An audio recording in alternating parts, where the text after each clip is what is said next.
Hello, everybody. I am doing my first live on the channel. So I'm just going to do some knitting, working on these little pajama shorts that I'm designing.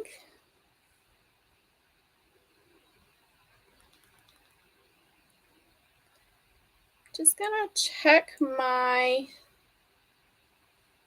sound and everything really fast.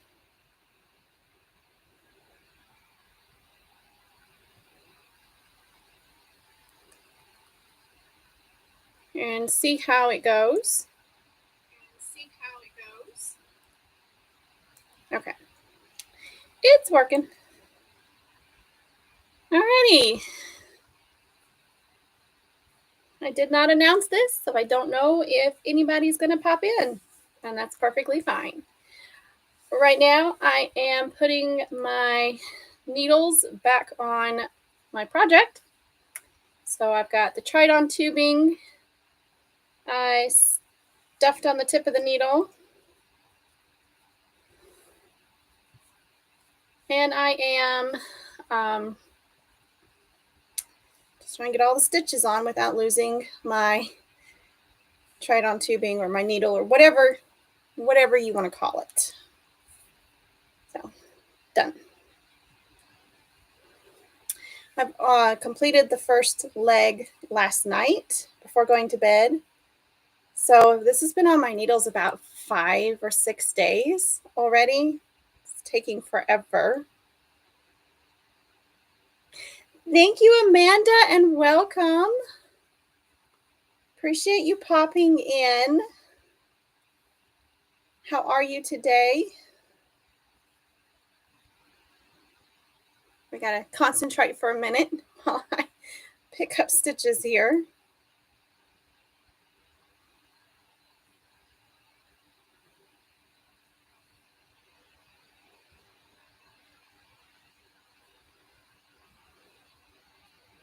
I'm going to give myself a really long tail so I can sew closed any holes.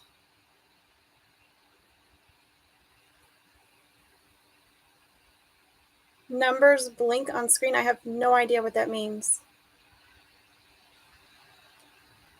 You're okay watching numbers blink on screen.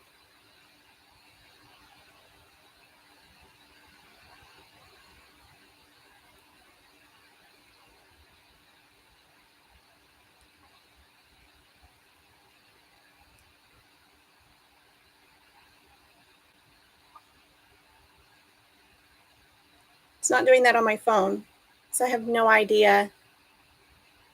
No idea. Hopefully we'll get this figured out.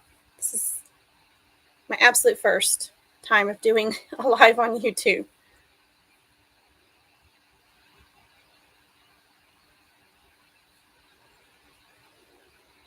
Three, 4, greater.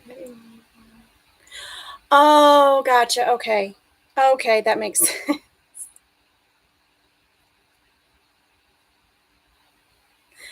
That makes sense. As long as I don't interfere with you doing your job. You weren't telling me about something on my video. You were telling me about your work. I understand now. 8, 9, and 10. Well, that doesn't work out properly. I have extra stitches.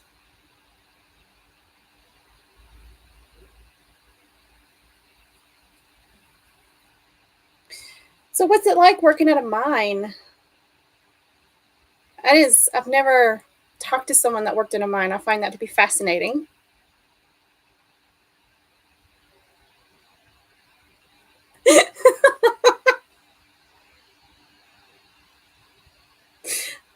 I don't feel so bad now. If your boss was sleeping, it's all good.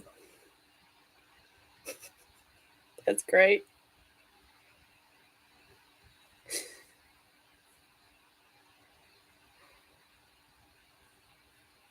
This is like the hardest thing for me to do with any knitting pattern, is picking up stitches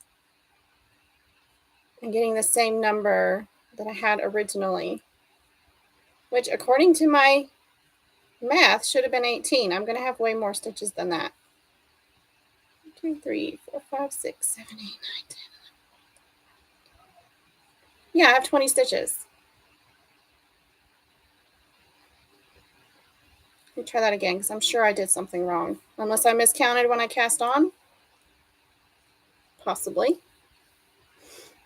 Probably should have done this before I went live.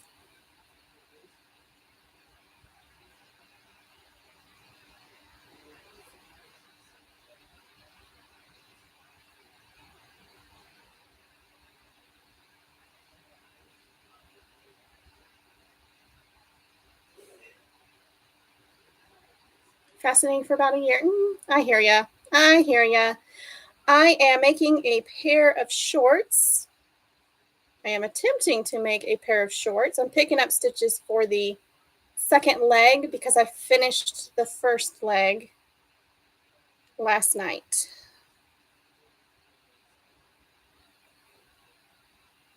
And I either cast on the wrong number of stitches because I can't count, or I'm picking them up wrong.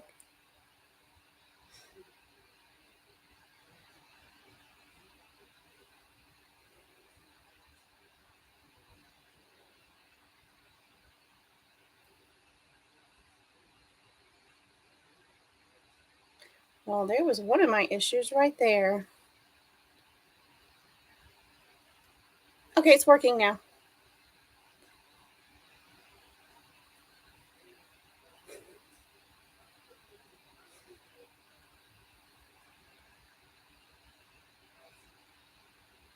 I will be picking up 2 extra stitches just so I can close the gap. But I want to make sure I have the right amount. So is work kind of slow at the moment? You said everything's running smooth.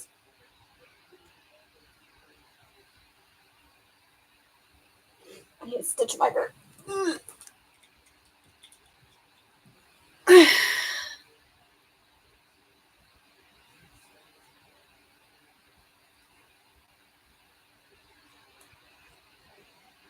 There we go.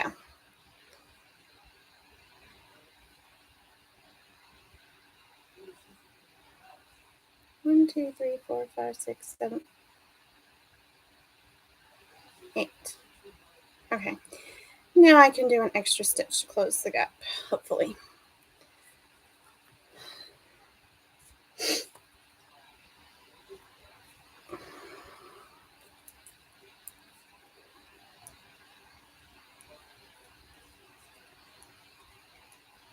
You're a bit better with crochet, but still not great. I'd love to try felting.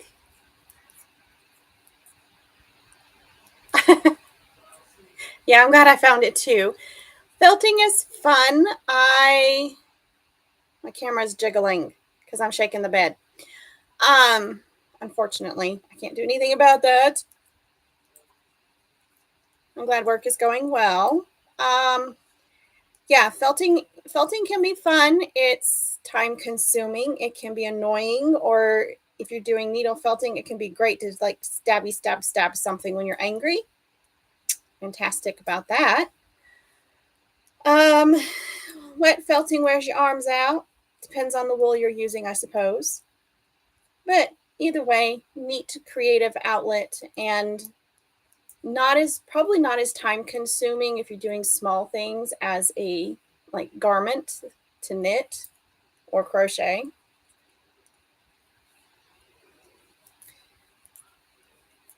Everything is in the fiber arts, everything takes a lot of time, really does.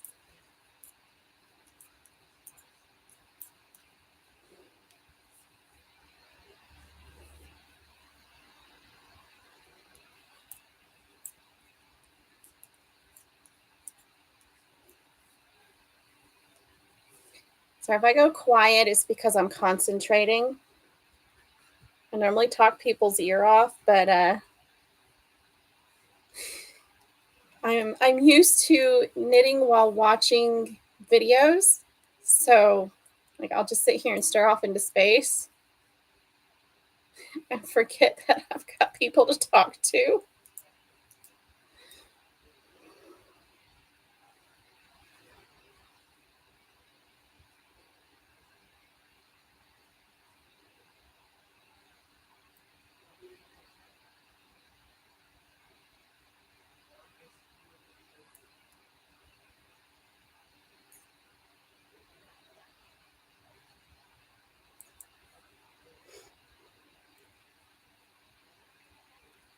Like right there, I had a little concentration moment.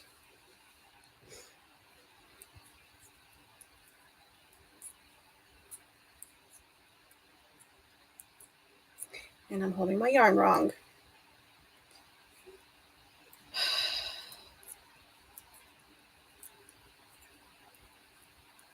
So this is my second pair of hand knit shorts. It's my own design. And the first one, I used thicker yarn. And they're so comfortable until I've worn them a couple days. And then they stretch out because superwash wool grows like crazy while you're wearing it. So I just made the pattern too big. Fits my mom perfect though.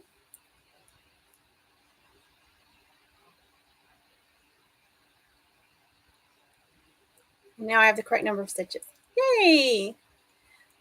Anyway, so I'm tweaking the pattern a little bit and using thinner sock weight yarns, fingering weight yarn, to see if I can get them to be more comfortable after they've grown instead of baggy. And I showed this picture to our Facebook group, and the ladies were all like, "Ooh, that's chili pepper shorts."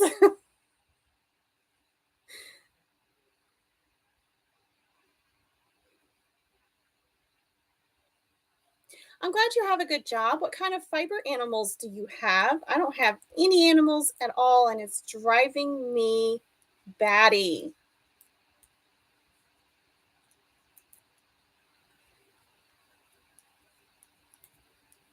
But where I live, we can't have pets. And I certainly can't have farm animals. I'm probably not going to name the pattern chili pepper, but the shorts that I'm making right now are going to be called my chili pepper shorts because the yarn. I'm going to have to dye up some more. I'm going to have to make some more yarn in these colors because these are really fun.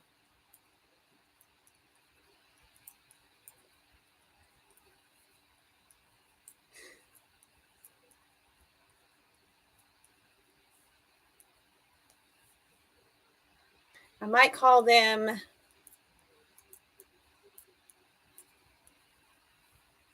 I don't know, something about them being the best pajama shorts, most comfortable, most magical sleep you could ever get, something along those lines. I may have to pull up Chat GPT and see what it recommends in the way of names. The idea is for these shorts not to bulk under my hips and cause me pain while I'm sleeping, like rumple up.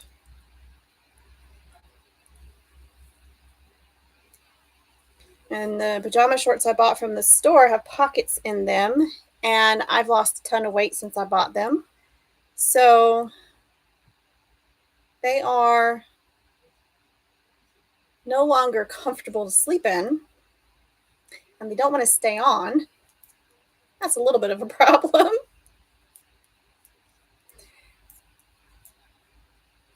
So I figured I would just knit myself a pair of shorts. So I did. I can wear them 2 nights in a row, and then I have to wash them, put them through the washer and dryer. And yes, superwash wool does grow. But if I had blocked my swatch before I started knitting the project, I probably would have made it smaller.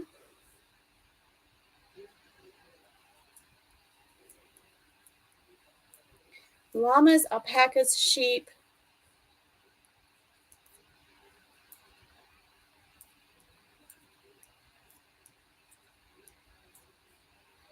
Yeah, I try to only use AI to help me come up with some words, and then I make my own thing. But I agree, if you let technology think for you, you'll quit exercising your brain. So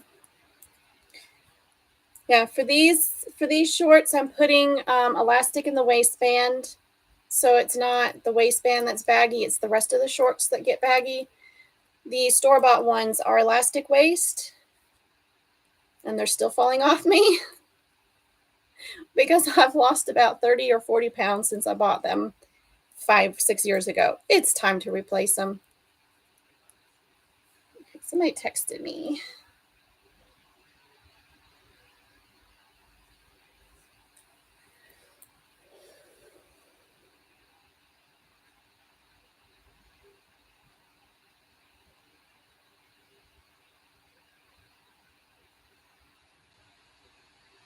So I got a customer asking me a question.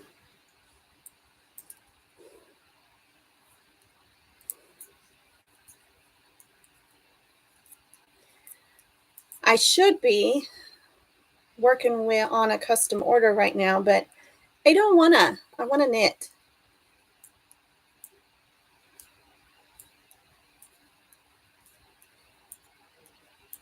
Yes, elastic can wear out. On these, see if I can show you. I don't have the other pair right now. They're in the laundry and they're not getting washed until tomorrow. So I have a hole in my waistband I left in there so that I can thread elastic through here when I'm done making these. And I'll probably use 3/4 inch wide elastic. Yeah, I do have Tour de Fleece. Are you on my team, Amanda? The Calypso Fairies? Because if so, then I know who you are, sort of. From the chat, you know. And if not, you're welcome to join in. But I have, the custom orders are not for yarn, they're for Rolex. And I really, really wanted to get them done so I could upload the video tomorrow. But I haven't even started. And the video is not coming out tomorrow, obviously. It's not going to happen.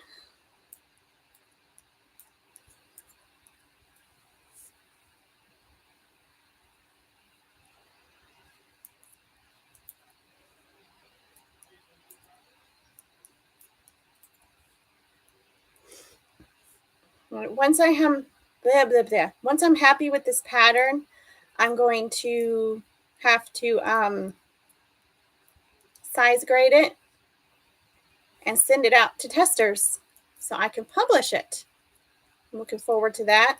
I have another pattern sitting next to me, another project sitting in my lap. Another design I'm working on. This does not have a name. It's a little top. Let's see, where's my camera at? And it's got little lace detail on the sleeves.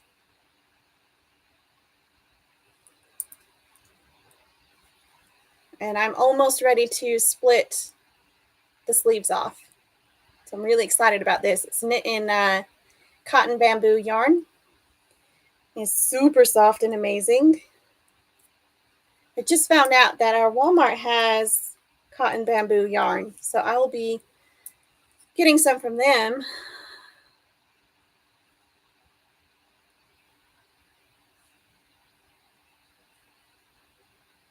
Well, that's great. No pressure. I understand. Sometimes I take months off from social media and just watch other people on YouTube, and that's about it. The social media burnout is for real. So kudos to you for not being in Instagram or Facebook groups or anything. I will be hopefully putting out daily Tour de Fleece vlogs. So you'll have lots of content coming up to keep you entertained. Is that the right word? Me and words don't get along well.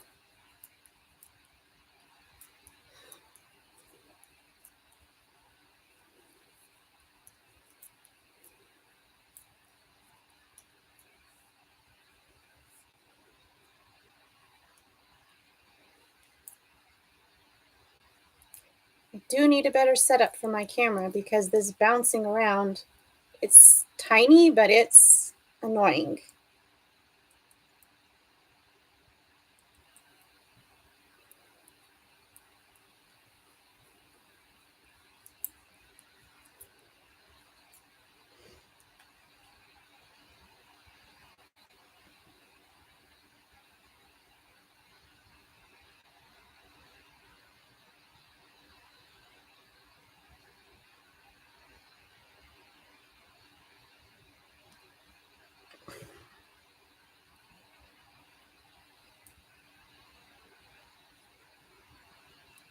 Get in there and stay in there.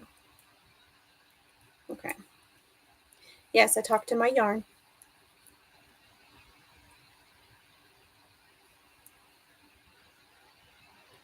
Remove this stitch marker. Ah, get off. Get off.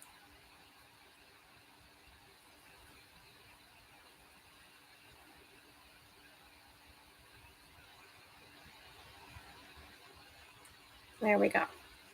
I have to mark where I picked up stitches, which row, because I cannot see it once I've knit a few rounds.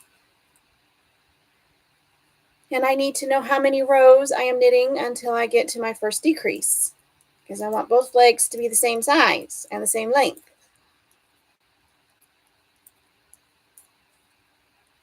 The life of a knitter, right?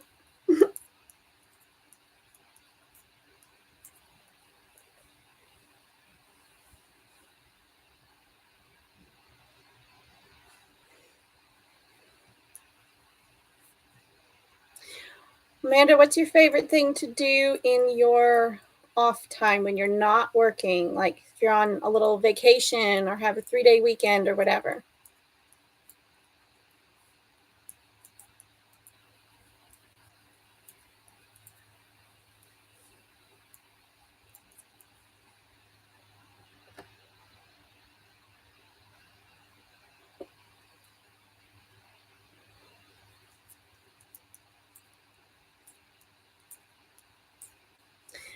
Trying to explore a couple of things.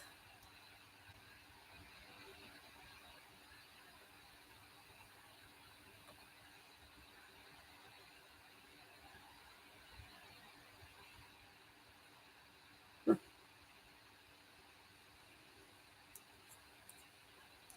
think most settings have to be set up before you go live, which is fine. At least my yarn doesn't talk back. Yes.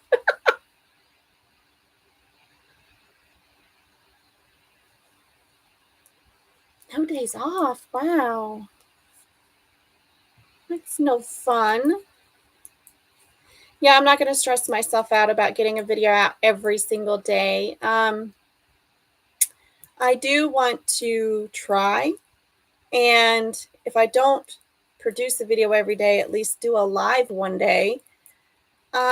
Also, my plan is to film a day or two ahead so that I have a little extra cushion in case I start to get burnt out or don't have time to edit. I always start with these really fantastic goals and like, yes, I can do all these things and I can spend all this stuff and I can edit all the videos. And then I get into it and I'm like, what did I sign up for and why? Story of my life.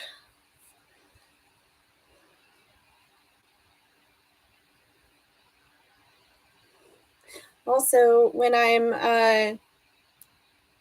got tons of energy, I tend to overcommit to all sorts of things. And then I get burned out because that energy disappears.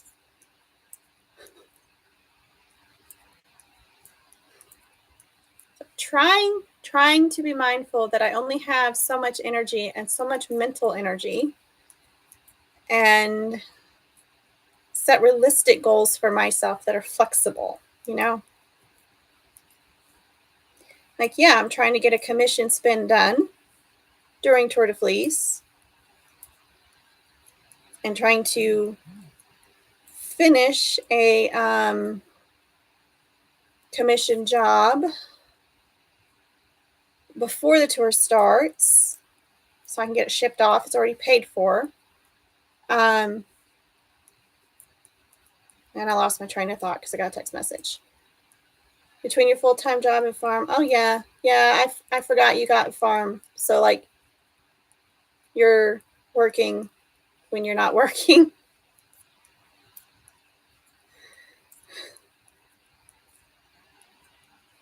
I suspect you're right that most people are like this. Oh, yeah, I can do all the things. And then they can't. We can't.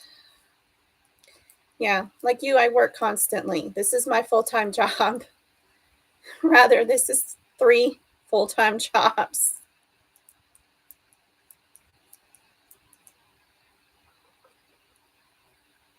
But it's so worth it.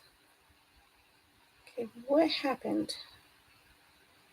Oh, I just had a stitch that was split, and it was like only half the stitch, only half the yarn as a stitch. I had to go down and fix it.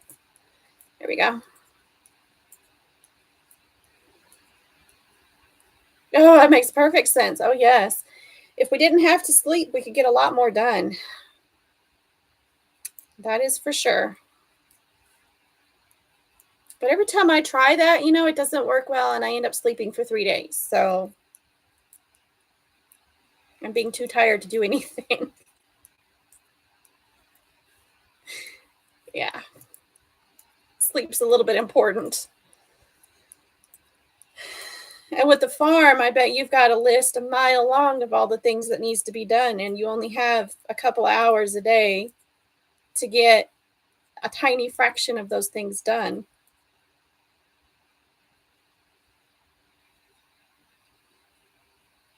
But your animals are worth it.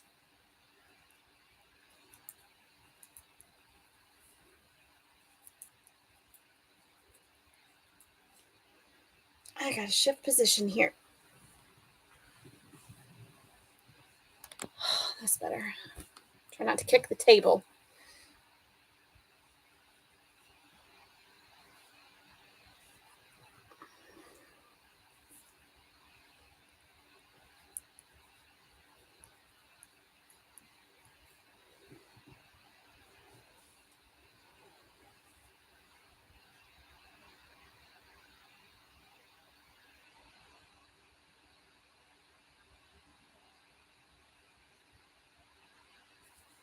Yeah, I just silenced my phone so it'll quit buzzing at me every time somebody shoots me a text message.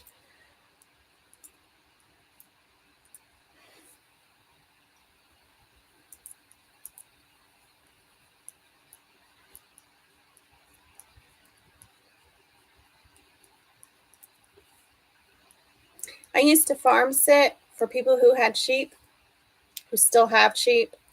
And there's this one farm, they have Tunis sheep. I love them so much. They're the sweetest sheep. And I was petting one, and another one jumped on me like a dog and was like, pet me, pet me. I want attention too. So funny. They are so much work, but they are such sweet animals. And there's something about taking care of animals and being around animals and loving on them that just fills something in our soul. But rough sleep is amazing. We can get it. Yeah.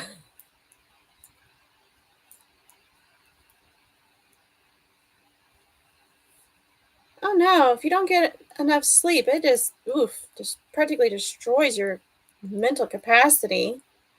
I have been getting 6 hours of sleep every night for the past 5 or 6 nights, which sounds great, except that I need 8 or my brain doesn't work. So brain fog is massive at the moment. Aren't they the coolest though?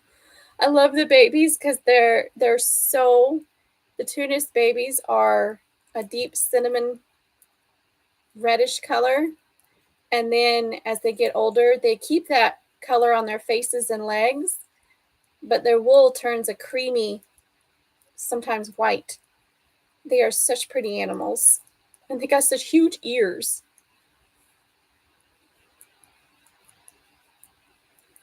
Man, you have to be careful when you're feeding them because they will run you over.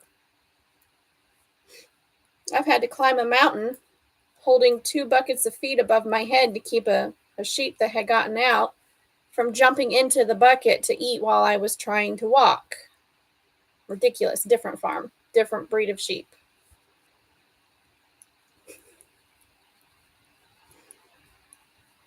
I have some stories from farm sitting, but I bet people who have farms have even better stories. Hello and welcome to my live. I'm just knitting away here. Come in and chat if you want to. Trying to hold this up where y'all can see. I missed farm sitting, but I got some pretty serious injuries the last 3 times I did it and wasn't getting paid enough. So I miss taking care of the animals. I don't miss climbing a mountain to feed them every day with full feed buckets that are extremely heavy. Don't miss dealing with dogs pulling lambs through a fence and killing them. I miss the turkeys following me around and talking to me. That was cool.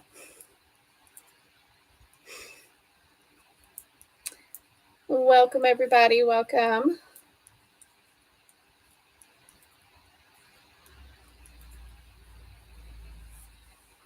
There's a Tunis farm about 15-20 minutes from me, a Jacob farm 15 minutes from me,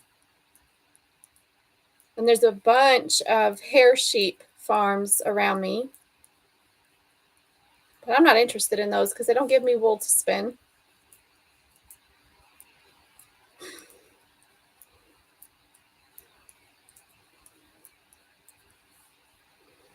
Let's see.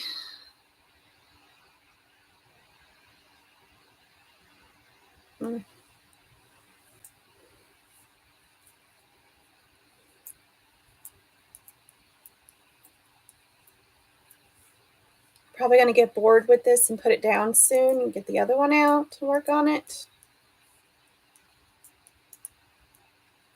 Although this is brainless and the other one is, I gotta pay attention on the sleeves.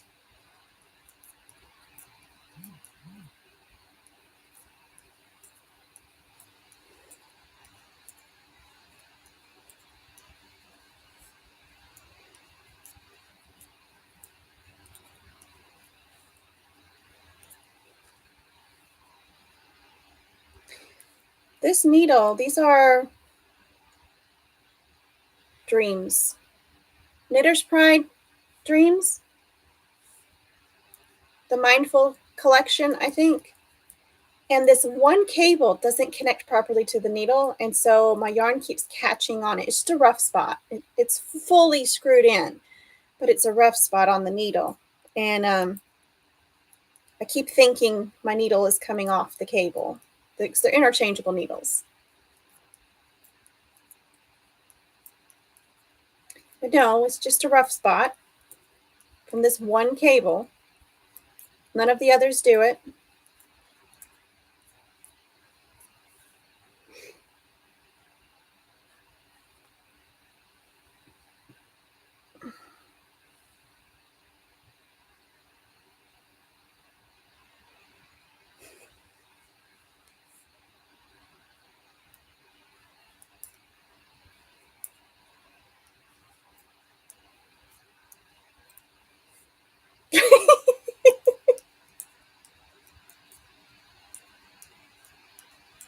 Thank you. Thank you for that. Yes, the Tunis lambs are super sweet. California Red, I have not tried that, so I don't know much about that breed and how it behaves, since the animals and the wool, either one, I don't know anything about really. Would love to give it a try as far as spinning goes. The Tunis is, yes, mostly a meat breed. However, the wool is extremely versatile and can be incredibly soft and resistant to felting, which is fantastic. They are considered a fat-tailed sheep, and they are descended from the fat-tailed sheep in Lebanon. I actually know someone from Lebanon that was telling me all about the sheep breeds there and how the Tunis is a descendant of the Lebanese fat-tailed sheep, which probably has a specific breed name, but I can't think of it right now.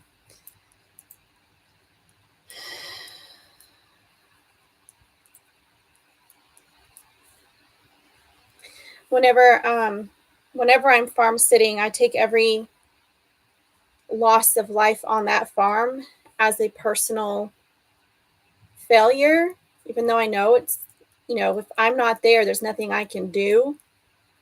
But it's still like I'm the one in charge of these animals, and I fail to protect them and keep them safe, And it's heartbreaking when that was another reason I had to quit. I just couldn't deal with it anymore. It's just heartbreaking to find dead animals on the farm.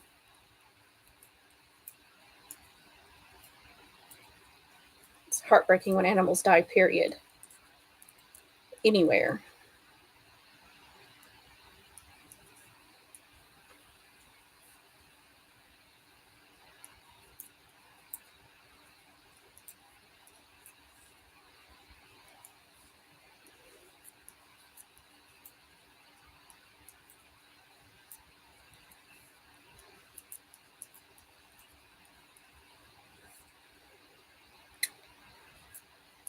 Oh, the other farm I've worked on has Gulf Coast sheep.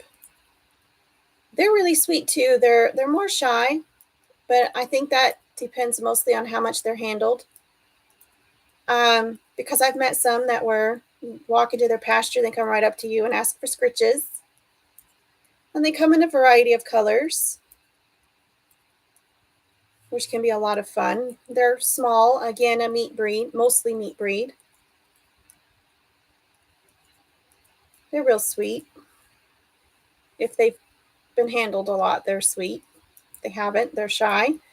They like to jump. They are big jumpers. They will jump straight up and over a wall that's right next to them. It's crazy.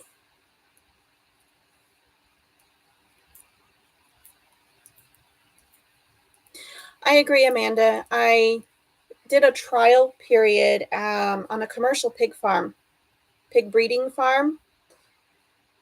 It was I think a 2-week trial. And it just broke my heart how they treated the animals. It was horrible.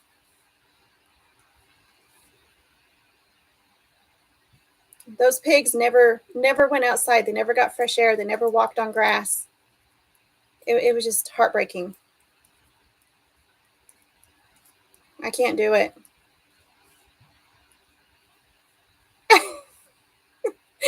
The sheep that jump like that are apparently the ones that don't want to get shorn.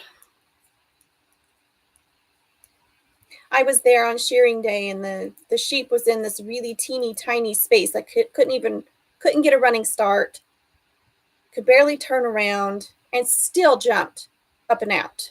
And it was like, how?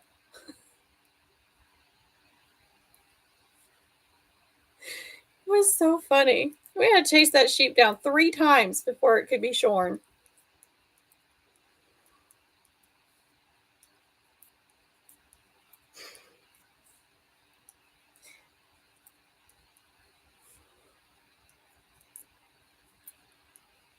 Yes, very athletic sheep indeed.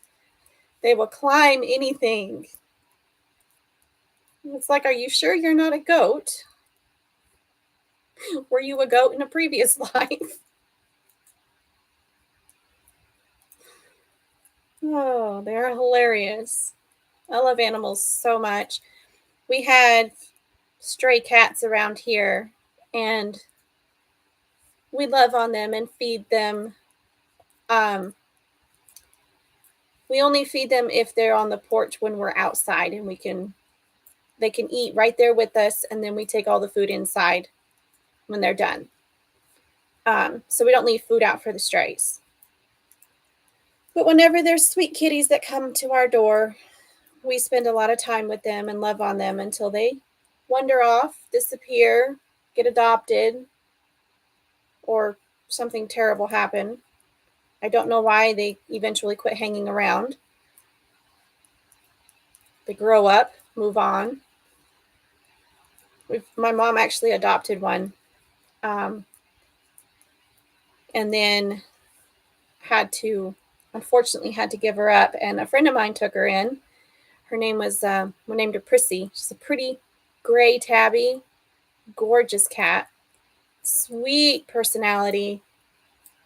She bonded with my mom immediately on sight.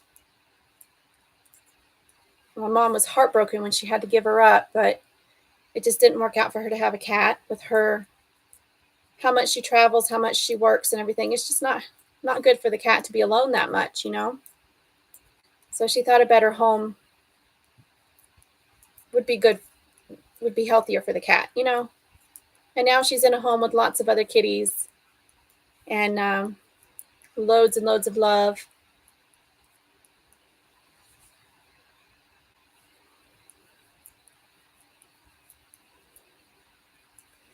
And we're going to have baby birds on our porch again because the house wrens keep building on my porch, even though the stray cats keep killing them because, you know, they're hunters. They will do that. But every year, these birds build at least one nest on my porch. And apparently, we're in part 2 of the nesting phase, and they're building a new nest. So we stand there at the kitchen sink and watch the birds come and go.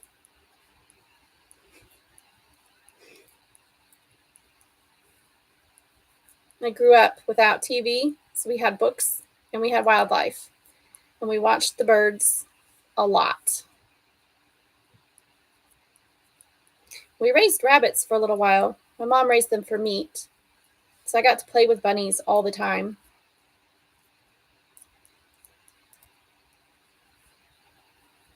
Eventually, she got to where she just couldn't handle butchering them anymore.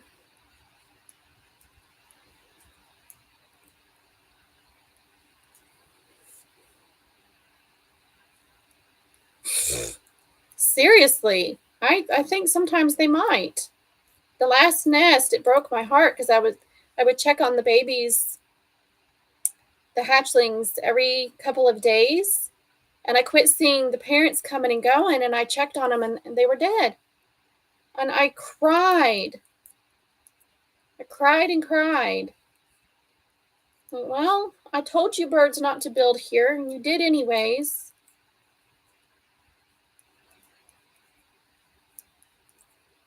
So I'm hoping and praying that these babies survive, that the parents survive this time, because if the parents survive, they'll keep feeding the babies, and the babies will thrive. Last year, they built on my front porch, and really high up by the light on the porch, and the cats didn't bother them at all. And when the babies hatched out, when they fledged, when the babies fledged, they could barely fly, you know, so we would hold them and pet them. It was so neat. I know you're not supposed to do that, but we did.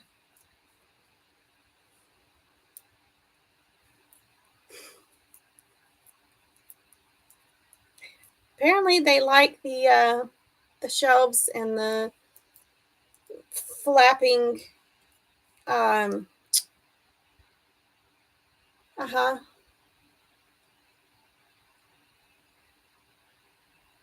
Waterproof fabric that's hanging over them, kind of like what tents are made out of. I'll think of the word in a minute. Maybe. Anyway, I got my shelves covered up. Tarp, that's the word. Told you. I got it covered with a tarp. It flaps around. It's got holes in it. There's all sorts of things on that shelf because that's my gardening shelf. So, of course, if I want to use any of my garden tools, I can't because there's a nest up there.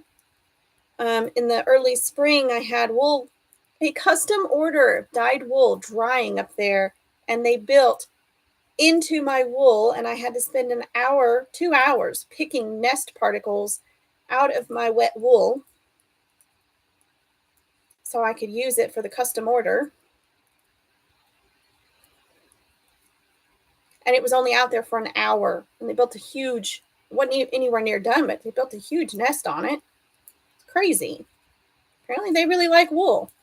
Nice soft bed. So now I don't leave my wool sitting out there.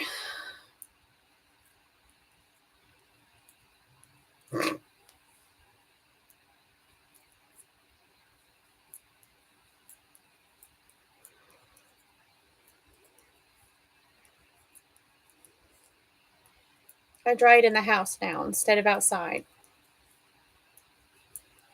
because I can't afford to have the birds destroy custom orders.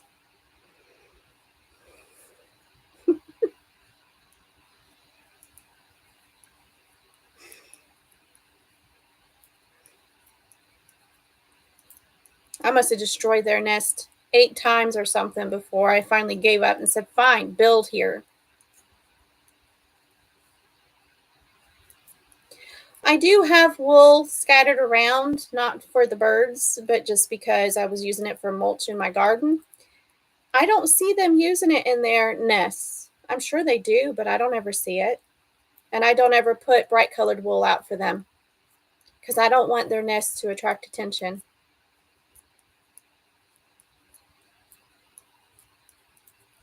But if I'm drying a fleece or something out there and they decide to take off with a little bit of it, that's perfectly fine. They can help themselves. As long as they don't take off with all of it, we're good. I don't mind sharing a little. I've got fleeces coming out of my ears. Every closet in my house is stuffed full.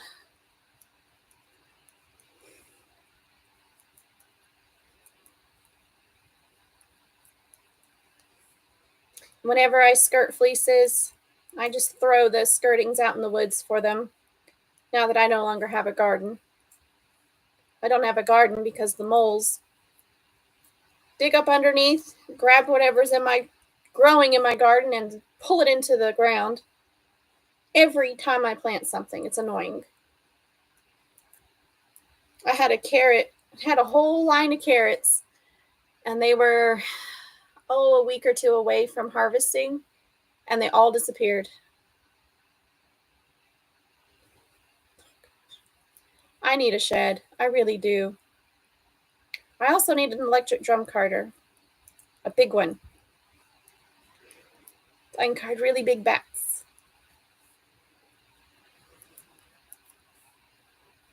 What breed of sheep do you have? Or what breeds?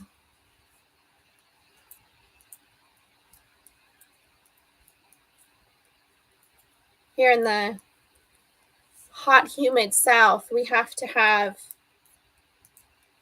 more heritage breed sheep, the meat breeds, because they don't have wool on their legs and faces and bellies, and so they don't overheat as badly in our climate. When we cannot coat the sheep because the wool will felt on them in our humidity or mold on them. And that's not healthy for the animals. And it's not, doesn't make the wool useful, ruins it. So I'm going to tilt this down just a little bit. There we go. My dream is to have a big house with a full basement that I can convert into a studio. So I'll have a kitchen for dyeing wool, scouring wool, whatever. I'll have space for my skirting table. I'll have permanent setups for drum carders, combs, all that loveliness, the blending board, all of that. A couple of filming stations, one where I can film with my wheel and one where I can film my other work, and an area for vlogging, because I do it all in my teeny tiny kitchen, tiny living room, and my bed is my office. Rambouillet and Rambouillet mix with Icelandic. And you got a Jacob buck. You have mutts. Icelandic is pretty cool wool. The Rambouillet, I haven't used that much, so I don't know how soft it is. Love it. You've got a Jacob ram, right? Goats or bucks. But I knew what you meant. It's all good. Sounds like a pretty cool blend of sheep breeds. I've used Romney. I think Rambouillet is, I'm probably mispronouncing it, but I think they're pretty soft. Now I want to look up the breed. I don't have my Fleece and Fiber source book in here. So let's do a little research. Rambouillet sheep wool facts. Largest of fine wool sheep.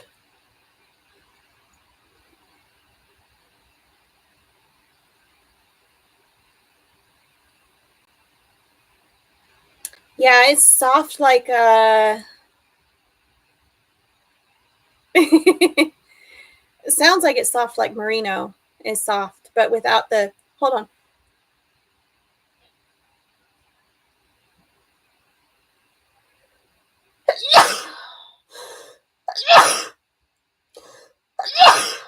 Goodness. Excuse me.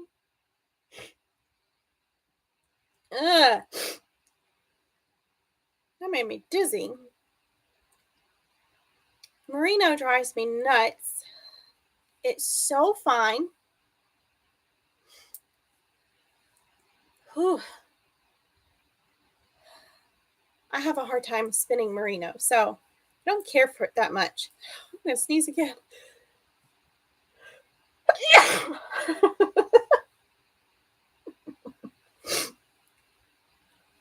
I promise I took my allergy medicine to minimize sneezing, but didn't work apparently. Whew, head is spinning.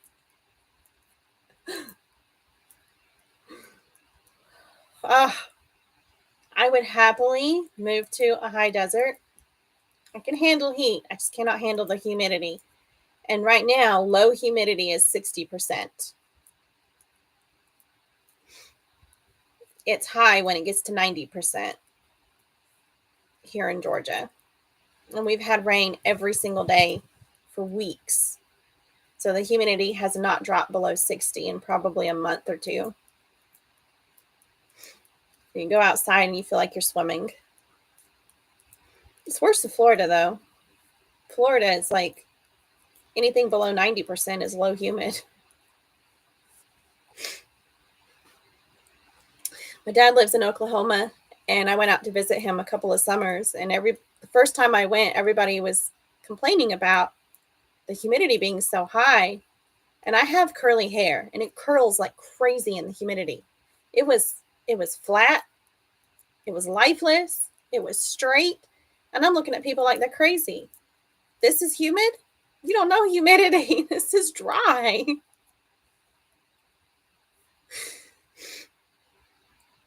I thought it was funny because everybody was complaining about the humidity, and I'm going, you don't understand. This is nice.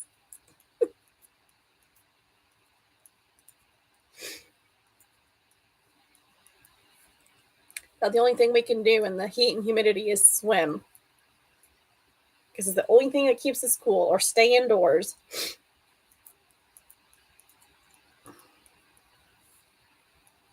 Hello, Kent. We do have AC here in Georgia. We have very nice AC in my house. It's set to 72 degrees. Yeah.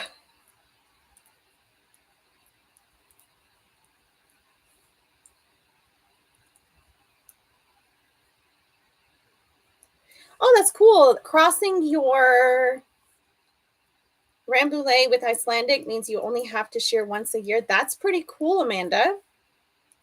What are you up today, Kent? It's lovely to see you.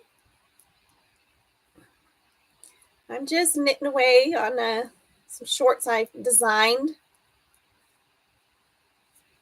Everybody's at work today. It's Sunday. I figured some people would be off.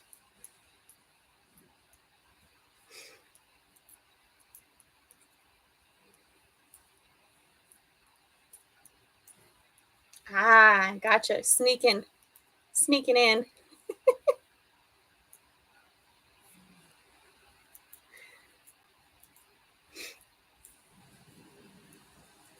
I'm gonna get a sip of tea here.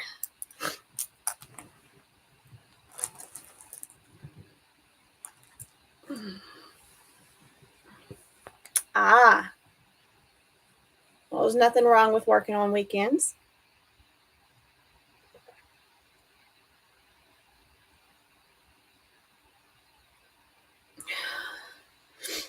I work whenever I feel like it. Oh,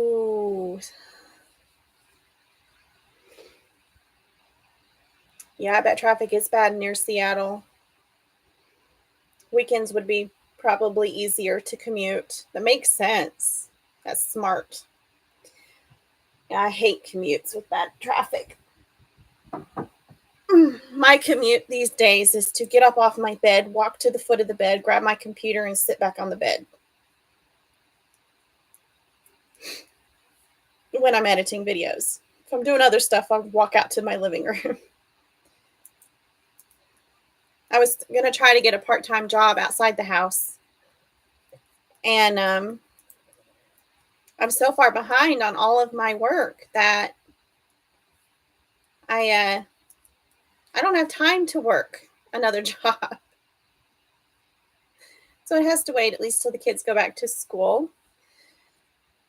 30 minutes is way better than an hour. Yes, I totally agree with that.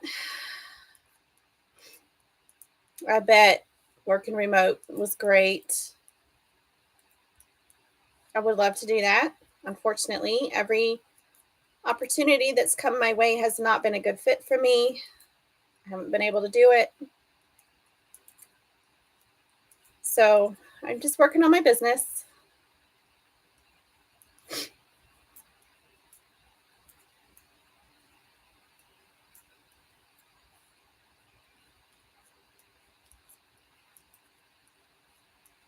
I am very curious about how the Jacob genetics will mix with the Rambouillet and Icelandic. That'll be cool to find out. Playing with genetics in sheep breeds is fascinating because you just never know what's going to happen.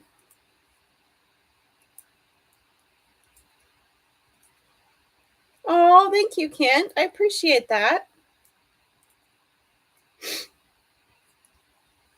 Yeah, I was just telling Amanda that I have a fairly large custom order that I'm supposed to be working on because the video is scheduled to go out tomorrow, and I have 3 4-ounce braids to turn into Rolags, and my board only does 1 ounce at a time.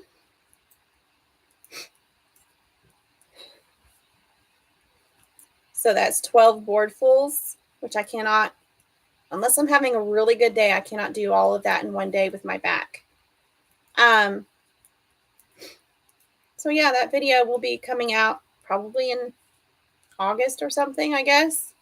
Still got to get the work done. It just won't happen before Tour de Fleece starts.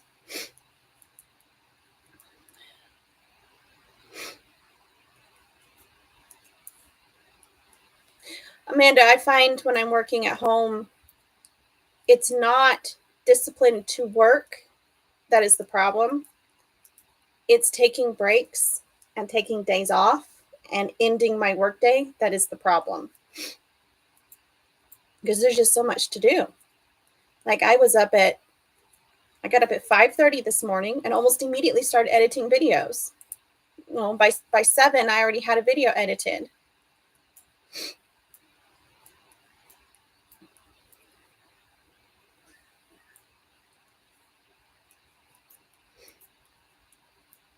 Which is good because I need to edit videos. At the start of June, I had, I think, 12 videos that needed to be edited. I filmed more than that. So I got all of those done, plus all but like 2. I think I have 2 left that I have filmed and not edited this month. And that's it.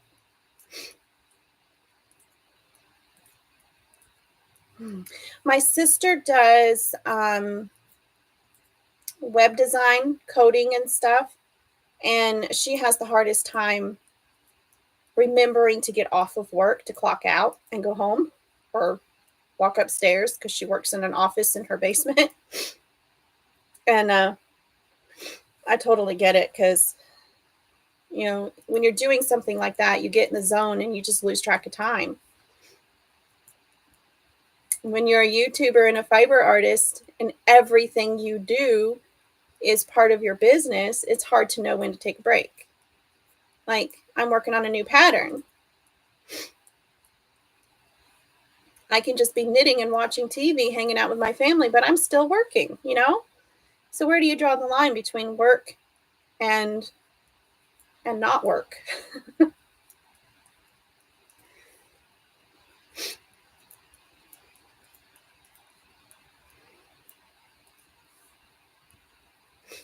I keep thinking that's my name.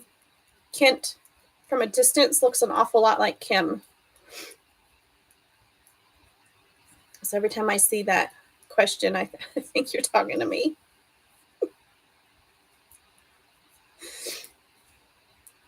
Bats, relax, hand carding, drum carding, dizzying, processing fiber. Cool. How long have you been doing all that, Kent? That's awesome.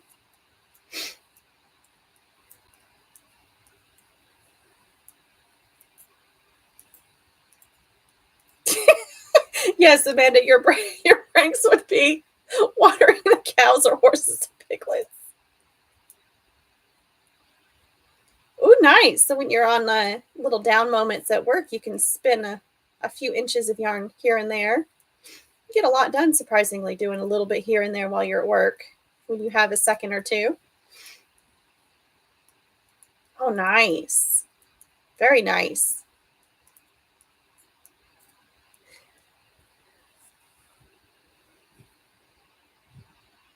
You got me beat. I've been doing this for almost 10 years, about 8 years now. No, it's been 10. I have not mastered the art of walking and spinning at the same time. Just like walking and knitting is really difficult. I've done it, but it's hard. But spinning is a little bit more difficult for me to do while walking. It's like my brain doesn't want to chew gum and walk at the same time, that sort of ordeal. Knitting I'm okay with. mainly because I've done so much lately that it's just, I don't have to look at it, because if I did, I'd trip over my own feet. But yeah, it is surprising how much you can get done when you sneak in a little bit here and there all throughout your day.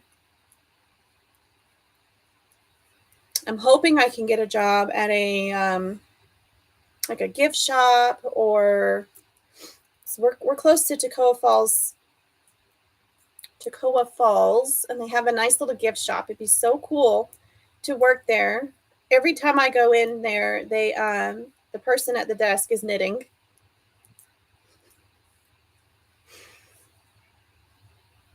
So I think that's pretty cool. There's a craft store that I am now a vendor at, and if she wants to hire me to help her run the store so she can take a few days off, I know I could bring work with me, because I mean that's what her store studio is, um, which is really cool. Oh, that's great, Kent. It's great.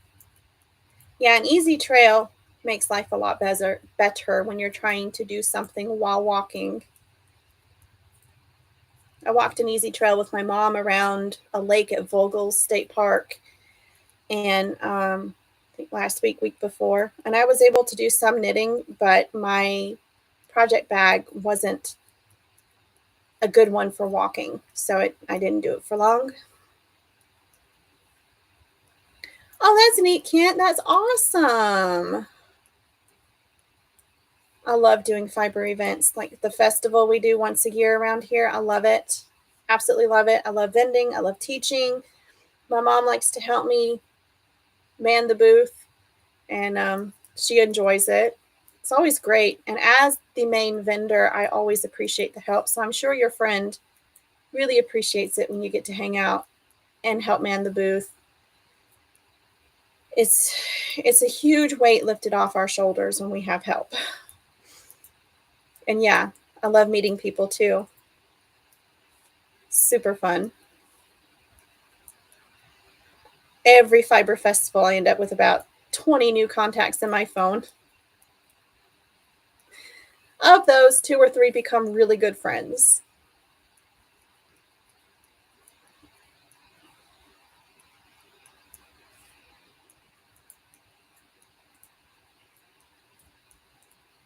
You're right. Some of the vendors are not that friendly and outgoing. And the energy they put out makes a huge difference in the amount of sales that they make. Oh, yeah. The Fiber Festival is a 2-day event here once a year, and it is exhausting. I want to do SAF. That's Southeast Animal Fiber Fair. It's in Fletcher, North Carolina.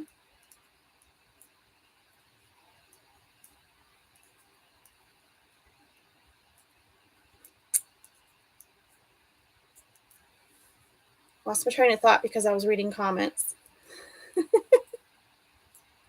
I want to be a vendor at SAF, but it's a 4-day event, and I don't have the space to store finished product so I can build up enough stock to be able to do a 4-day event.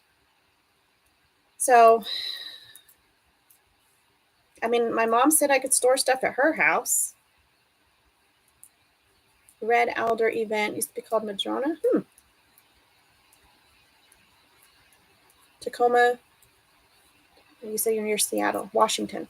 I have to remember what town is in what state.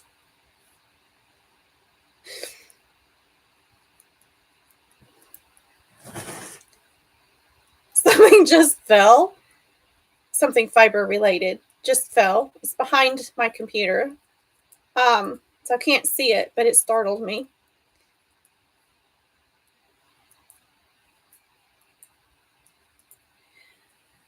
Amanda, if you ever want to have some of your wool processed into bats or rollags and returned to you for you to play with, I will happily do that so that I can keep and have my payment be half of the fiber that makes sense.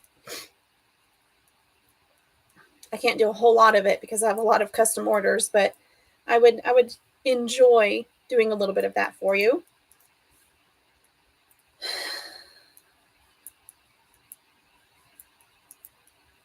I don't have cats except for the stray cats. Not sure if you were asking me or Kent. But I don't have any animals at all. Pet-free, smoke-free home here. Just teenage boys. They can make the whole house sound like it's a zoo.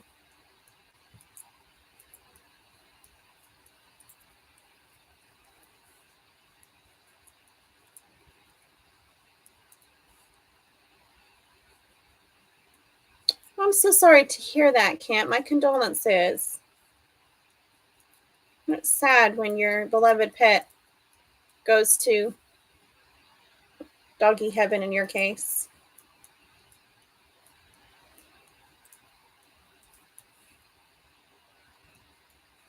Oh, that makes sense.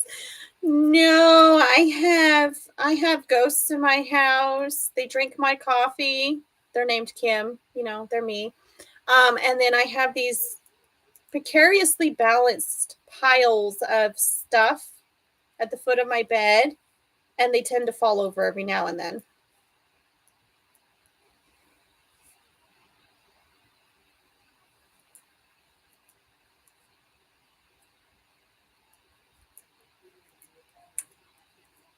Well, it's interesting, Kent, how that ended up working out.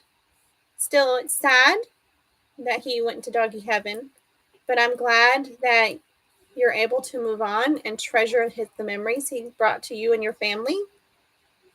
It's amazing how animals can impact a life so tremendously.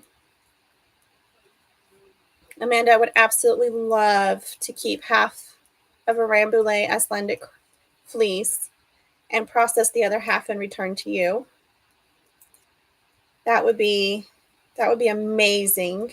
I won't be able to get to it for a few months. You have 9 dogs? Wow. The lady that took on my mom's cat has a dozen cats and about 5 dogs. So it's crazy. Their house is crazy. I go over there and I'm just swarmed by animals that want all the loving. So of course I eat it up because I can't have pets. Yes, very happy fiber files.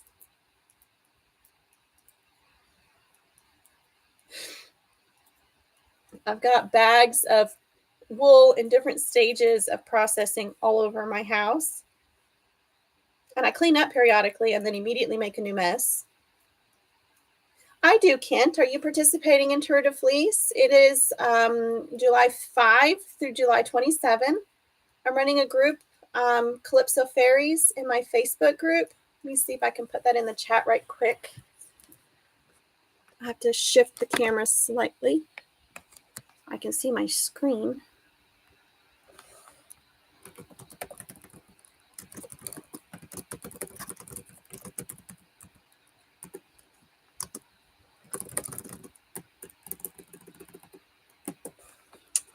Let me pull that up.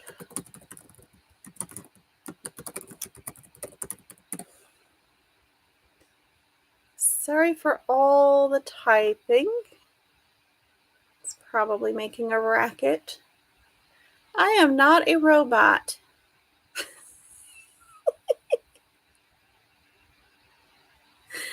Okay, are you going to let me log in?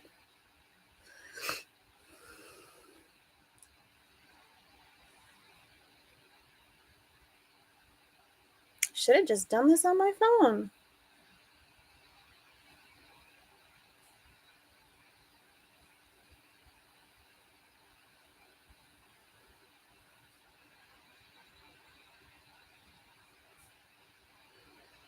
Mm-hmm.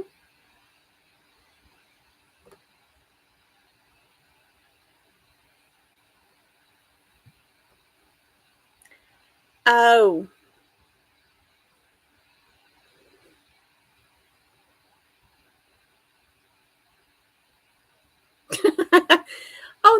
you don't need the link then.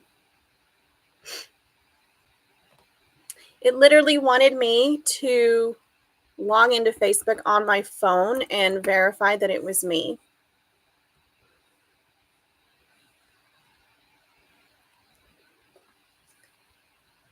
Awesome. Happy to have you. Thank you so, so much. If I need to approve your membership, I will. I get a lot of bots and a lot of, yeah, I'm going to approve you right now. Welcome. Yay. And I will have to add you to the roster as a spinner. Do you mostly spindle spin or do you also have a wheel? Because we're doing prizes for both. I'm not doing prizes. Calypso Creations is doing prizes, and my friend Gabby, who does stitch markers and stuff, she's going to make some keychains, really cute keychains, and do a couple of participation prizes. So I have a whole roster. We have over 30 people right now. All right, I'll put you down as both then. Awesome. So excited to have you, Kent, and join our Tour de Fleece team. Welcome to Calypso Fairies. Make sure to grab your wings. None of us have wings to wear, so it's like a joke because we're fairies. Anyway.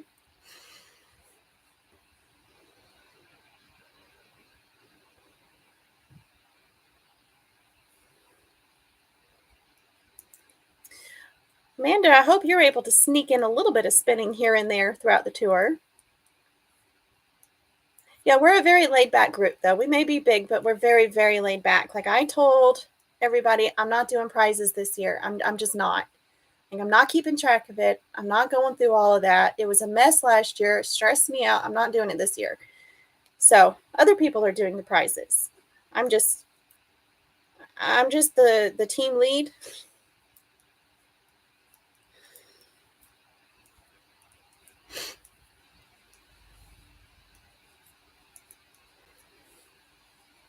Amanda, please do shoot me an email at some point about the fiber stuff that we're going to do. And I'll get you my shipping address.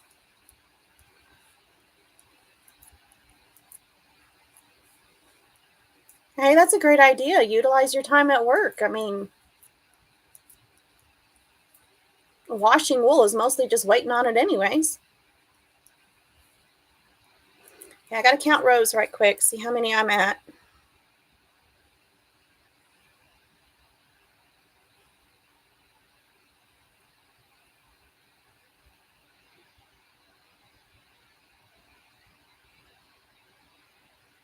I have knit 27 rounds.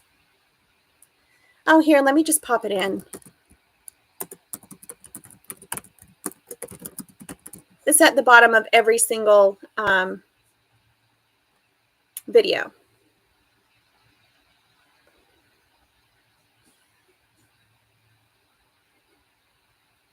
Just make sure you get the weird spelling in there.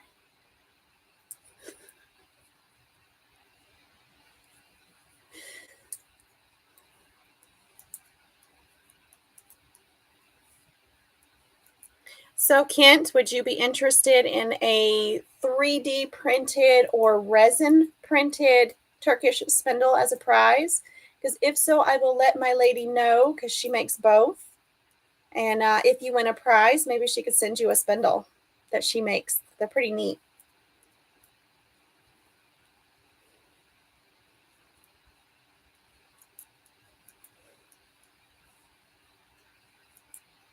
Thank you, Amanda. Thank you. Yeah, I'm excited to try it. I don't need more raw wool. I don't. So when it comes in, I'll have to immediately scour it, unless you're sending me scoured. Doesn't matter to me. But I can't stick it in a closet. It'll never come out again. Well, it's Kent, the prices are pretty much, I really don't know how Samantha's doing that. I'm coming from the perspective of, if you win and there's a choice of what prize, then you get to pick the one you want. And if you don't win, it's no big deal. Whoever does win gets to pick their. I think they might, and one of the prizes might be a yarn bowl. Like, I don't know. We have knitters and spinners and crocheters and seamstresses in the group, just a little bit of everybody. So not everybody is a spinner. Awesome. That's perfect. This is a great group for you then. The prizes are just because other people want to do prizes.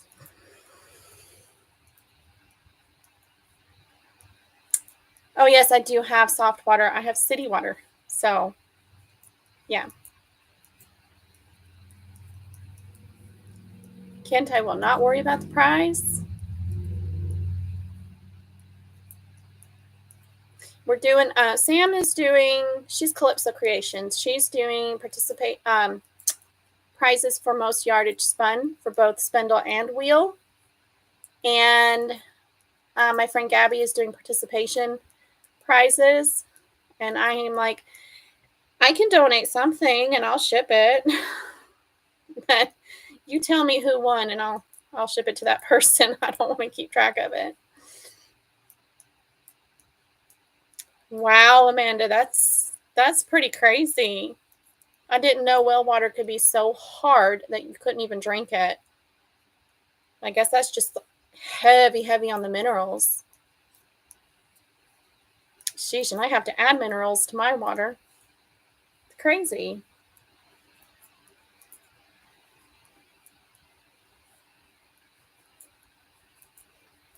It's really hard to get lanolin out of wool when you have hard water. It really is. Cold scouring outside is probably the most effective way to do it with the hose. But if it's heavy on the lanolin, that may not work. It works for the low lanolin fleeces. And it works great for the fleeces that have really muddy tips, because you can just blast them with the hose.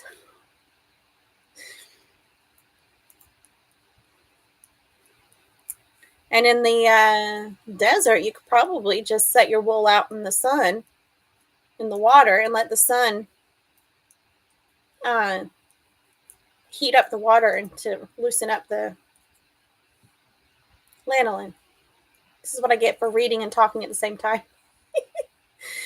Yeah, Kit, suet method stinks bad.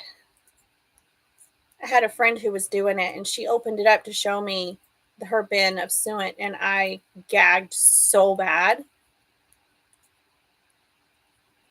Holy crap! You have so many minerals and stuff in your water, it'll make crystals? Wow. Never heard of that. That is amazing.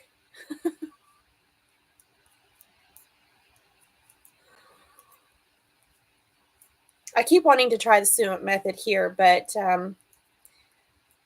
since I'm renting an apartment, I'm not allowed to have anything I want in the yard. So I can't have a vat, especially a stinky one in my yard, or housing will complain. But yes, it does smell like something died. Once you get it out of the water, though, and let it dry, it's not so bad. Once it dries, the smell is out of the wool.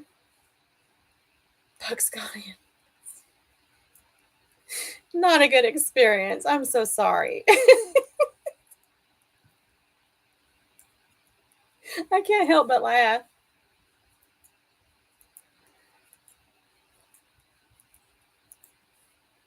Rotting green stuffs. Oh, that's great. I counted all those rows, and I don't even know where I'm supposed to start my decreases, but I think it was about 3 rows ago.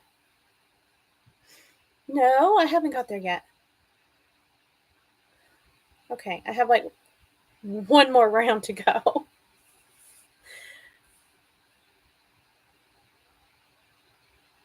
friend of mine had well water, and she could not get the lanolin out of the fleeces to save her life until she started using the hose outside.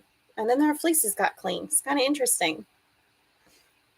Okay, I'm going to set this aside because I am needing to count rows, and I cannot count and talk, or rather, I can't remember what number I just counted while I am talking.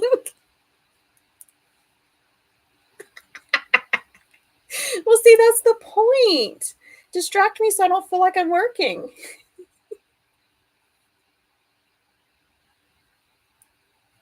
Y'all are great. Am I on an increase row? No, I'm not. Good. I'm on just a rest row. Perfect.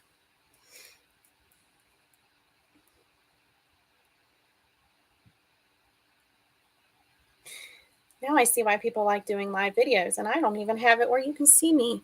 I mean, you can see me, but not what I'm working on. You can't see my face. Come on, computer. That's better.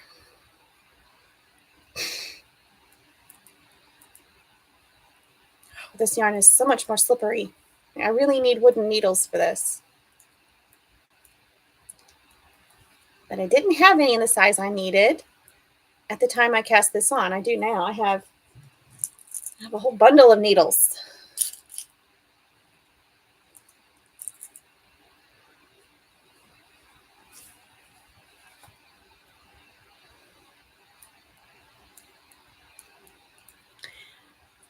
Needle Haven. I have so many knitting needles. It's crazy. I bought these for a class I'm going to be teaching.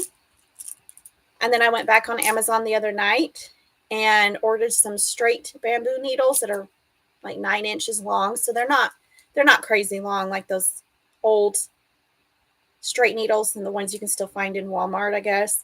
They're much shorter, so you won't stab people with them.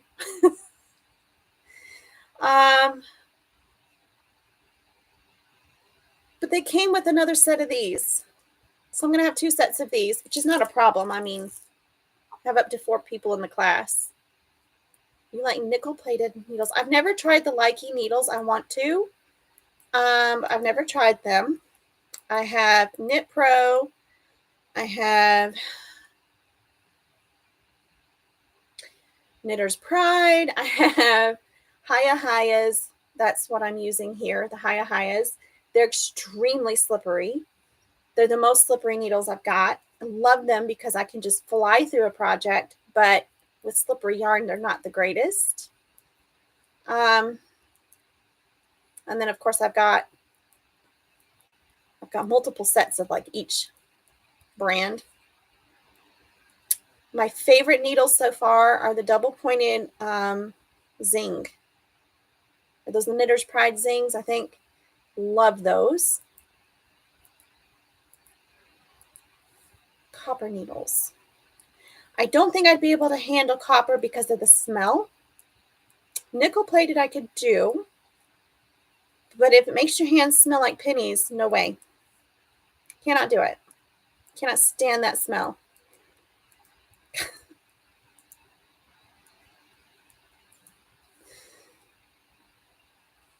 Ooh, that's a great idea, Kent.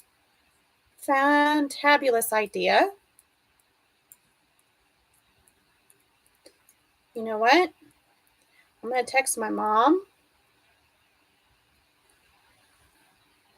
Did you know? Oh, I thought you asked how did I know? And I'm like, who said that?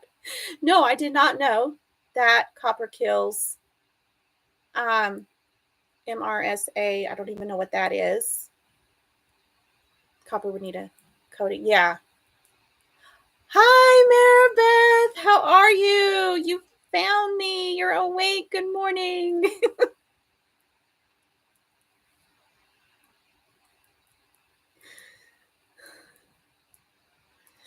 Maribeth, Kent just joined our Tour de Fleece team. He's been spinning for 20 years. So we have another avid spinner and fiber artist. Actually, Amanda is a fiber artist too and has sheep. Sorry, guys. I'm excited to introduce y'all.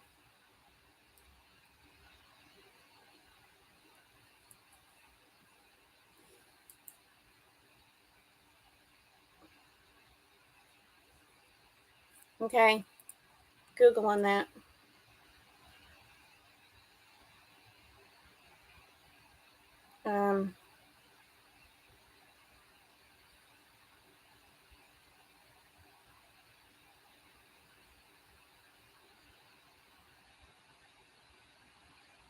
It's a staph bacteria resistant to many antibiotics. That's cool. That is really cool. I had no clue about that. Learn something new every day. Team awesome.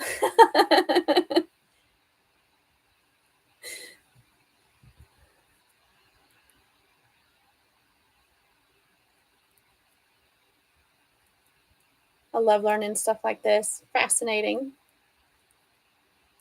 I took my boys to a birthday party talking about learning stuff. And the parents, they live on a lake or at a lake. That's cool to know, Amanda. Interesting. Anyway, when I picked my boys up from the party, the mom mentioned there was a bunch of baby frogs in her yard. So Miss Reptile and Amphibian Lady over here goes, "Ooh, I bet those are cricket frogs." So I run over there. They were not cricket frogs. They're spring peepers. Cricket frogs have green triangles on their heads. The spring peepers just have a little line, a dark line. And they're about the size of a thumbnail. They're tiny. A thumbnail.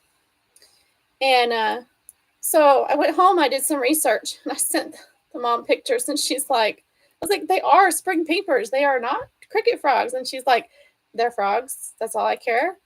And I was like, I guess I'm just overly excited to learn something new.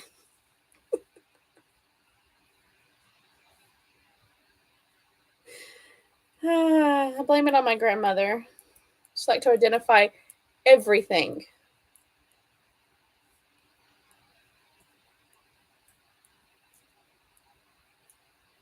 Wow, Maribeth, I did not know that. Well, I'm glad that a treatment has been discovered for it. Any infection it's a staph infection. Any antibiotic resistant staph infection is really bad, life threatening.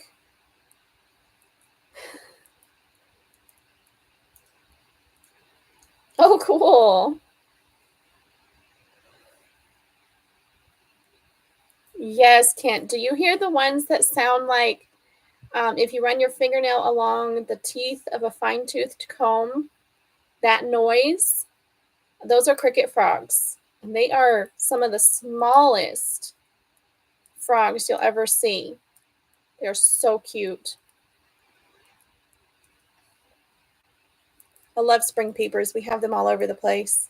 You can hear them every spring. I wonder what kind of frogs do that, Amanda. I'd love to get see a picture of them.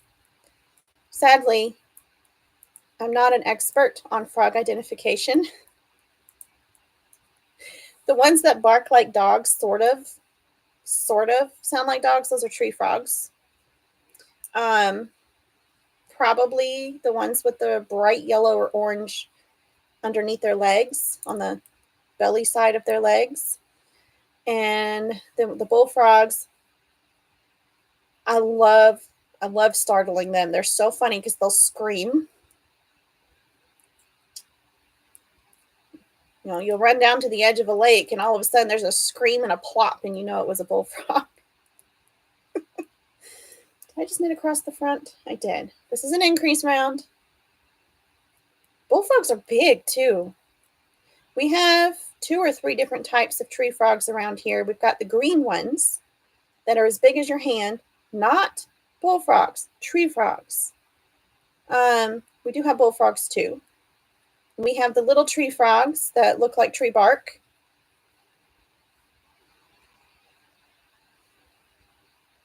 Oh, I love salamanders. They're so much fun. We have a park. We have a park near here that has a river running through it. But by river, I mean it's not literally this wide, but it seems that way. You could jump across it. It's pretty small. The water's about that deep most places. But it's a river, technically. And we catch salamanders in there all the time. Bullfrogs are hilarious.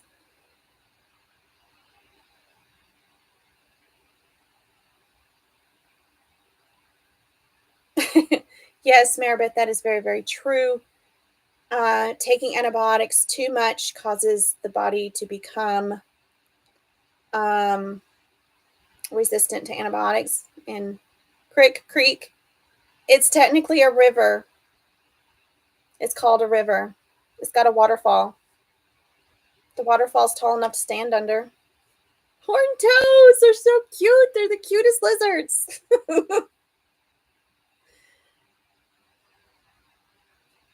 Yeah, there's not many in the New Mexico desert, Maribeth. That's for sure. I remember to increase.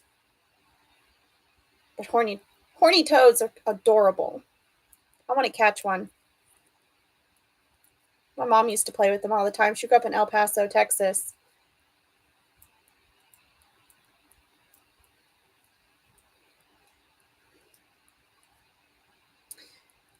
So Kent in Montana, we called it a crick. In Georgia, we call it a creek.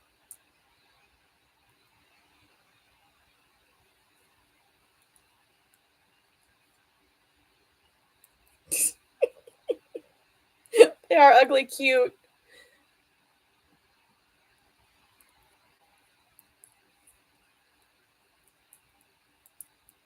Last few times I took the boys to play at the park, the waterfall barely had any water coming over it. And we had so much rain, it should have been a crazy amount coming over that waterfall, but barely anything. It's really sad. I don't know if a beaver has built a dam or if trash has clogged the river.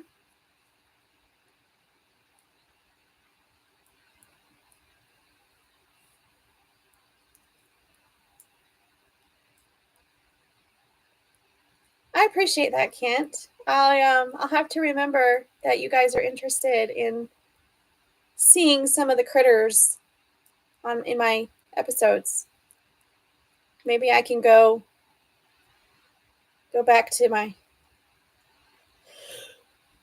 excuse me, good lord. Maybe I can go back to take my boys back over to the friend's house and catch some more frogs and get pictures or videos of them hopping all over the place. It's like the ground is moving. There's so many of them.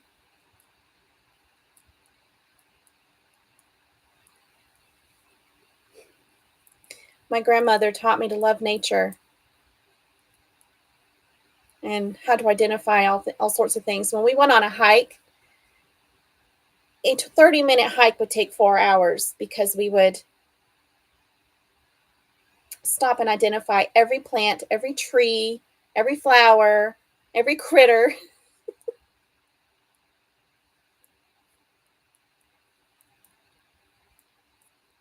Yeah, it would, Maribeth. Yeesh. How bad have the fires been, and for how long? I'm grateful we don't have to deal with fires, but we do deal with flash floods due to extremely heavy rain. It's crazy. It goes from nothing to pouring cats and dogs. Okay. Thank you, Kent. She went on to heaven several years ago now. She's old. She was 88, I believe. It was time. I treasure every moment I had with her. And I can't tell you how many times I go, man, I wish I could call Mima back and ask her what this plant is. She could identify birds by their song. So I know a handful. I hope they get that under control soon. A couple of weeks is too long for a fire. I know the fires in California were worse, but any fire that lasts longer than a couple of days is ridiculous and too much and life threatening.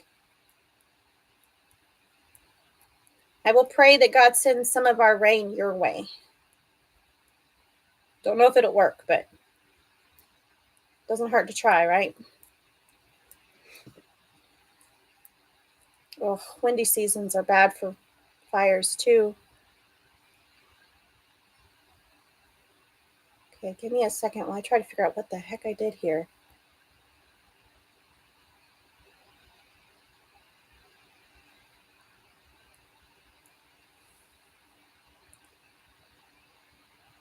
Got a splitty bit of yarn. Let me glare at it. Maybe I'll figure it out. How far down do I need to unpick? Ah, there you are. You come back. Hold on a second while I fix this. Doesn't want to fix. Worst thing about this yarn is how bad it splits.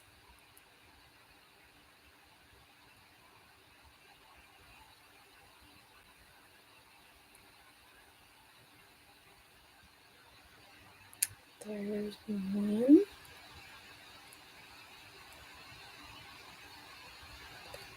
Probably should be doing this with a crochet hook. Easier.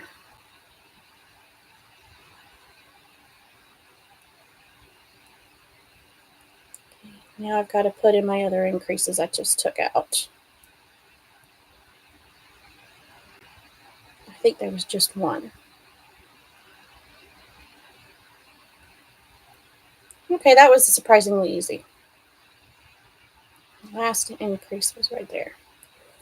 Fixed.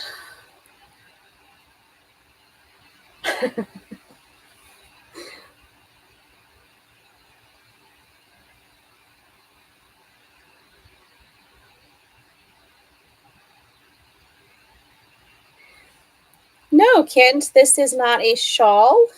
It is a blouse I am designing.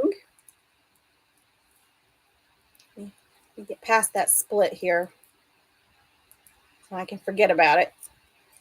And it's got where the sleeves are, it's a raglan. So you can see better from here, the way I'm sitting. It's backwards on my computer. Coming down here is lace.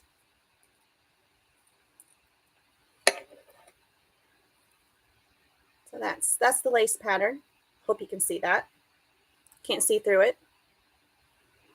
And it is cotton bamboo yarn.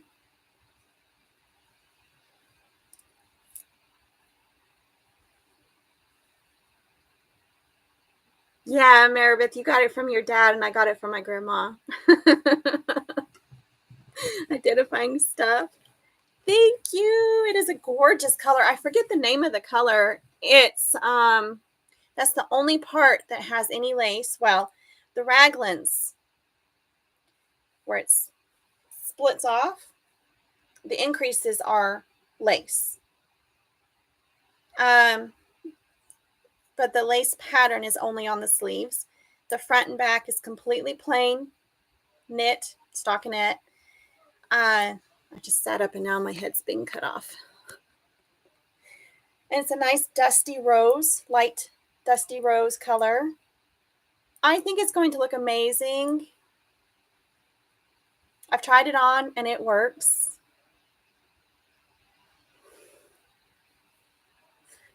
Neat. I'm just surrounded by nature peeps. I love it. I love it, love it, love it. I cannot believe we've been on for almost 2 hours already. This has been the most fun.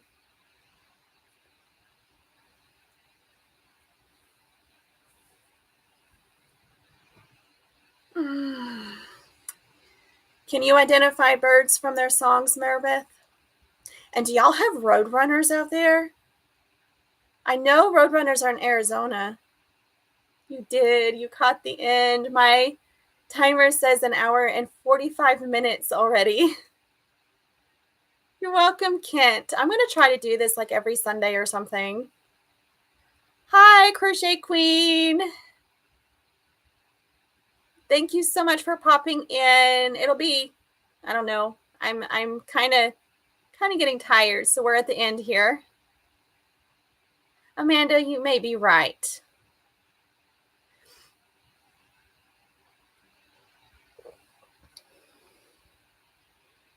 Oh, neat. I know you've got that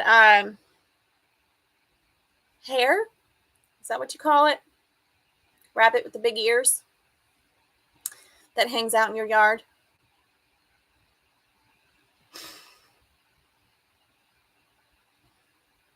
I love nature so much. We grew up dirt poor, and so we did a lot of jackrabbit. Thank you. I knew I had the wrong word. We grew up doing stuff out in nature, going to waterfalls and swimming holes and nature hikes. That's what we did to entertain ourselves and read books. And we would go to the mall to people watch to get out of the heat because the malls are air conditioned. That's neat. Do you know I live inside city limits, and we have deer and foxes and raccoons and hedgehogs or groundhogs and armadillos and coyotes all over the place. I've seen them in my yard, and we live inside city limits. But we've got right across the street is woods, and right behind my house is woods.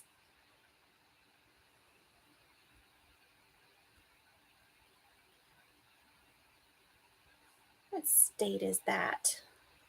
This is why I'm not using my phone to film, so I can look stuff up on my phone.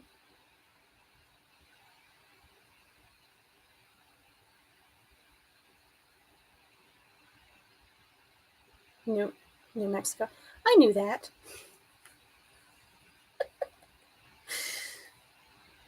We saw a coyote a block from the house, my daughter and I, when we were driving one day.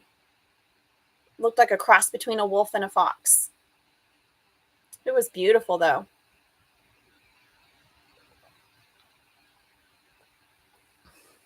We have a family of foxes that will play in the road right in front of my apartment sometimes. So funny. It's a busy road, too.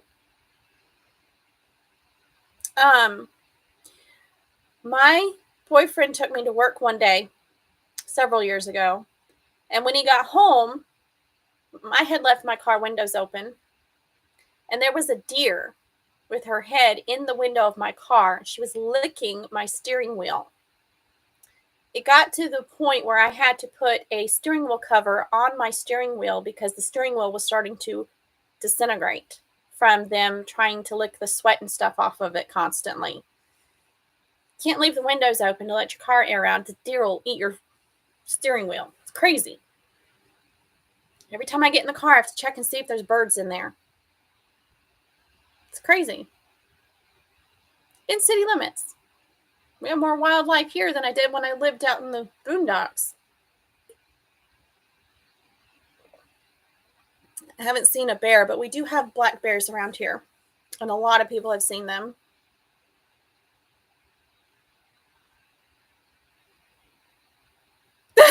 Yeah, they did. They needed a salt block for sure. It is hilarious. I mean, who expects to see a deer with their head stuck in a car licking the steering wheel? Like, what? We have an overpopulation problem with deer. Because, in the city limits, you can't hunt them. And so they're everywhere, and there's too many of them.